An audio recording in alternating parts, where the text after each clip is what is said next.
السلام علیکم، آپ کا پروگرام ہر فراد میں خوش آمدید کی طرح موجود ہیں سینئر تجزیہ کار جناب اوریہ مقبول جان صاحب۔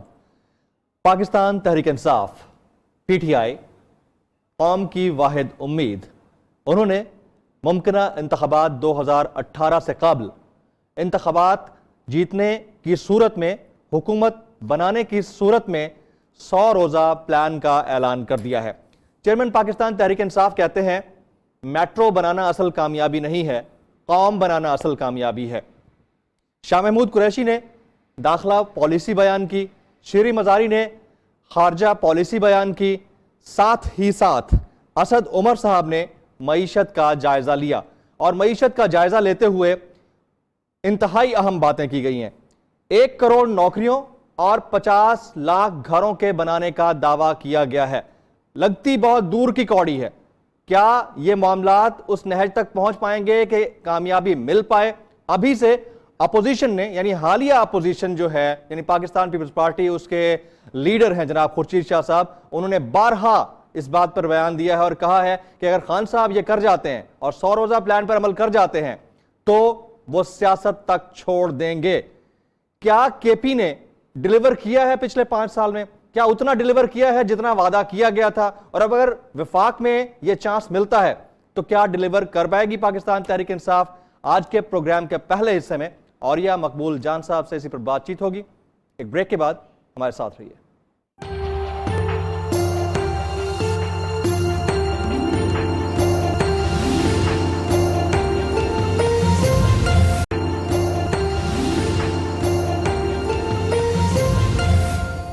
پاکستان تخلیق ہوا تو نعرہ لگا لا الہ الا اللہ۔ یہ نعرہ ایک خواب کا عکاس تھا کہ اس نوزائیدہ مملکت میں نظام انصاف اور معیشت آفاقی ہوگا۔ تاریخ گواہ ہے کہ اس آفاقی نظام عدل کے ساتھ مفاد پرست افراد نے ہمیشہ جنگ کی ہے۔ وہی ہوا، افراد نظام کے خلاف برسر پیکار ہوئے۔ 90 کی دہائی آتے آتے مفاد پرست افراد جیت گئے اور نظام ہار گیا۔ اب مملکت کی فضاؤں میں افراد کے نعرے گونجنے لگے۔ اس دہائی کا خلاصہ محض 2 الفاظ میں بیان کیا جا سکتا ہے: الزامات اور کرپشن۔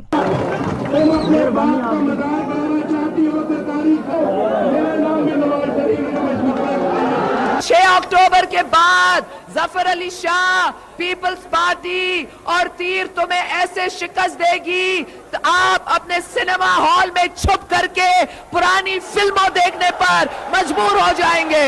سکھوں کے خلاف تم نے ان کی مدد کی تھی، کہتی ہاں میں نے مدد کی تھی، اور میں نے جو کہا ہے میں نے سچ کہا، اور میں آج بھی کہتی ہوں میں نے مدد کی تھی۔ لیکن اس دور میں بھی ذی ہوش اس بیہودہ طریقے سیاست اور سیادت کے خلاف بات کر رہے تھے، لیکن سیاستدانوں کا کھوکھلا بیانیہ اپنی جگہ قائم رہا۔ Surprisingly, they have forgotten Nawaz Sharif's corruption and getting his priorities wrong. But the fact is, Benazir's government, the hell they played into the nation the last 3 years, hasn't helped either. The accountability will carry on, and the Accountability Commission is independent. 20ویں صدی رخصت ہوئی تو 21ویں صدی نے آمریت کی گود میں آنکھ کھولی اور توپوں کے رخ بدل گئے۔